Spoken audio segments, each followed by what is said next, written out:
जिस व्यक्ति का ये सारा कारनामा था, उस व्यक्ति ने इन सब चीज़ों से किनारा कर लिया। आज तक आप सभी के सामने ये कहता रहा कि ये सारे की सारी जो घटनाएं हैं, ये जो ऑडियो क्लिप्स हैं, ये मुझे सोशल मीडिया के माध्यम से मिली। उन ऑडियो क्लिप्स में कथित रूप से खरीद फरोख्त कर, विधायकों की खरीद फरोख्त कर सरकार को गिराने की साजिश रची जा रही है। तो ये ऑडियो क्लिप्स मुझे सोशल मीडिया के माध्यम से नहीं मिली। मुख्यमंत्री अशोक गहलोत ने इस पेन ड्राइव के जरिए मुझे ये सारी ऑडियो क्लिप्स दी। बीजेपी के लोग सचिन पायलट के साथ मिलकर या बाकी के और जो विधायक हैं उनके साथ मिलकर सरकार को गिराना चाहते हैं। आज तक आप सभी के सामने ये कहता रहा कि ये सारे की सारी जो घटनाएं हैं, ये जो ऑडियो क्लिप्स हैं, ये मुझे सोशल मीडिया के माध्यम से मिली। जब भी आप लोगों ने मुझसे पूछा या किसी भी जांच एजेंसी ने मुझसे पूछा, मैंने हर बार एक ही जवाब दिया कि सोशल मीडिया के माध्यम से मुझे ये क्लिप्स मिली। लेकिन वास्तविकता ये नहीं है। वास्तविकता ये है, 16 जुलाई 2020 को शाम को कुछ ऑडियो क्लिप्स वायरल हुई आपके माध्यम से, क्योंकि मैंने अपने फ़ोन नंबर 9829620202 से आप सभी मीडिया के साथियों को वो ऑडियो क्लिप्स भेजी थी। उन ऑडियो क्लिप्स में कथित रूप से खरीद फरोख्त कर, विधायकों की खरीद फरोख्त कर सरकार को गिराने की साजिश रची जा रही थी। और मुझे जो कहा गया मैंने वो किया। अब घटना इस तरह से थी, 16 जुलाई 2020 को मुख्यमंत्री अशोक गहलोत जी होटल फेयरमाउंट आए थे, क्योंकि उस क्राइसिस के दौरान जो विधायक इस तरफ थे उन सभी को बाड़ेबंदी के रूप में होटल फेयरमाउंट में रखा हुआ था। और लगभग दोनों समय, सुबह और शाम, मुख्यमंत्री अशोक गहलोत वहां आते थे, बातचीत करते थे और ये उनका रूटीन था। 16 जुलाई 2020 को लगभग 3:30-4 बजे के आसपास वो होटल फेयरमाउंट से निकल गए। उनके जाने के 1 घंटे बाद उनके पीएसओ रामनिवास का मेरे पास कॉल आया कि आप तुरंत आइए मुख्यमंत्री निवास, मुख्यमंत्री जी आपको बुला रहे हैं। मैं वहाँ से 10 मिनट बाद निकला और सीधा मुख्यमंत्री आवास पहुँचा। चूँकि कूकस बड़ी दूरी पे स्थित है, आने में लगभग 1 से 1.5 घंटा लगता है। उस दौरान भी मेरे पास 3 से 4 बार रामनिवास के फ़ोन आए कि आप अभी तक पहुँचे नहीं। मैं तुरंत जब वहाँ पहुँचा तो मैंने देखा कि पिंक हाउस के चैम्बर में मुख्यमंत्री अशोक गहलोत मेरा इंतज़ार कर रहे हैं। जैसे ही मैं वहाँ पहुँचा, इस वाक्य को नोट कीजिएगा सभी, जैसे ही मैं वहाँ पहुँचा, मुख्यमंत्री अशोक गहलोत ने मुझे ये पेन ड्राइव और एक ये टाइप पेपर दिया। इस पेन ड्राइव में वो तीनों ऑडियो क्लिप्स थी जिसको मैंने आप सभी के माध्यम से जनता तक पहुंचाया। ये वो पेन ड्राइव है और ये वो एक स्क्रिप्टेड टाइप्ड पेपर है। आप सभी को याद होगा कि उस दिन मैंने ऑडियो क्लिप्स के साथ एक ये पेपर भी भेजा था। इस पेपर में कथित रूप से गजेंद्र सिंह शेखावत जी, जो तत्कालीन केंद्रीय मंत्री थे, दिवंगत हमारे विधायक भंवरलाल शर्मा जी और एक कोई संजय जैन, इन तीनों की बातचीत का हवाला दिया गया था। और इस पेन ड्राइव में ये सारी चीज़ें थी।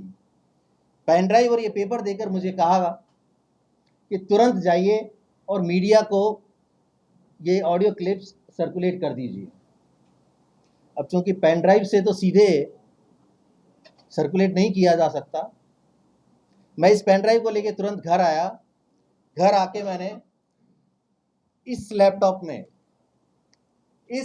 में इसको ट्रांसफ़र किया, तो अपने फ़ोन में लिया और उस फ़ोन के द्वारा आप सभी को, जो हमारे मीडिया के साथी हैं, उनको मैंने वो ऑडियो क्लिप्स सर्कुलेट की। तो ये ऑडियो क्लिप्स मुझे सोशल मीडिया के माध्यम से नहीं मिली। मुख्यमंत्री अशोक गहलोत ने इस पेन ड्राइव के जरिए मुझे ये सारी ऑडियो क्लिप्स दी और ये कहा कि मीडिया को आप सर्कुलेट कर दीजिए, और मैंने वो काम किया।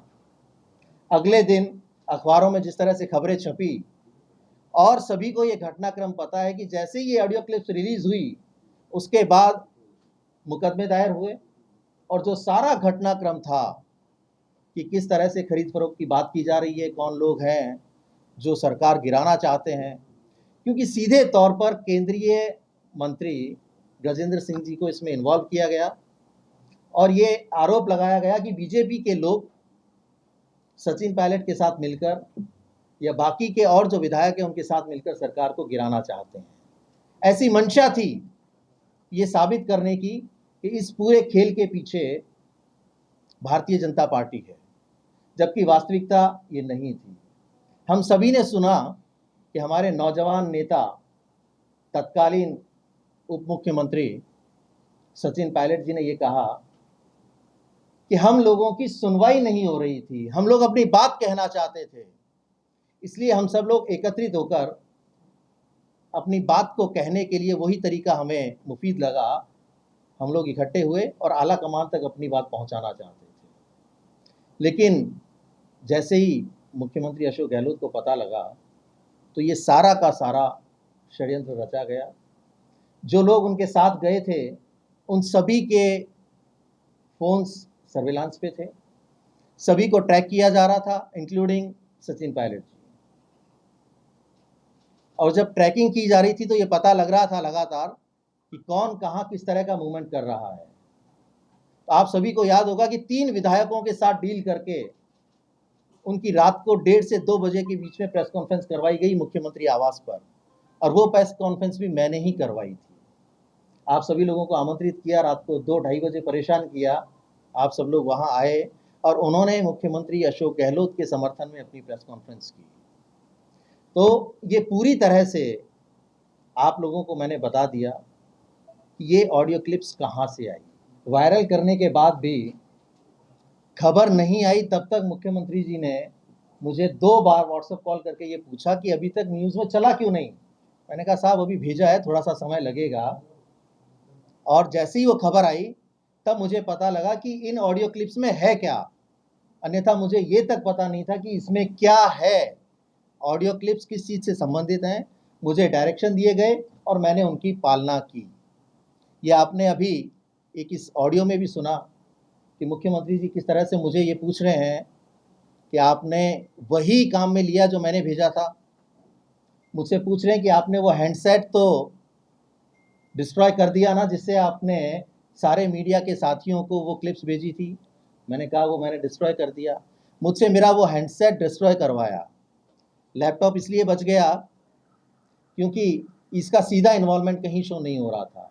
मुझे ये कहा कि इसे किसी अन्य राज्य में भेज दो, आपने जिस क्लिप में सुना अभी, या इसे मेरे पास भिजवा दो, मैं आपको नया लैपटॉप दे दूंगा। साहब लैपटॉप की तो मुझे ज़रूरत है नहीं, लैपटॉप काफ़ी है हमारे पास। तो ये सारी की सारी चीज़ें, अब इससे बड़ा सबूत किसे चाहिए। 3 ऑडियो क्लिप्स थी, उनमें जो वार्तालाप थी वो स्पष्ट रूप से मुझे नहीं पता किसकी थी किसकी नहीं थी। मुझे ये पेपर दिया गया जिसमें ये लिखा हुआ था कि गजेंद्र सिंह शेखावत बात कर रहे हैं बाकी के लोगों के साथ। ये पेपर, ये पेन ड्राइव और ये जो भी आपने ऑडियो क्लिप सुनी, इससे पूरी तरह से आपको ये पता लग गया होगा कि ये पूरी की पूरी जो कहानी थी वो कहाँ से शुरू हुई, किसने की, और किसने अपने राजनीतिक फायदे के लिए, अपनी कुर्सी को बचाए रखने के लिए मुझे काम में लिया। मैं अपने जो गुरु हैं, राजनीतिक गुरु जिनको मैं मानता था, बहुत ही साफ दिल के इंसान हैं। साफ दिल के इसलिए कि मुझे हर बार कहा करते थे कि तू मेरी तरह सबको काम में लिया कर। मुझे आज ये पता लग गया कि मैं कैसे काम में आ गया।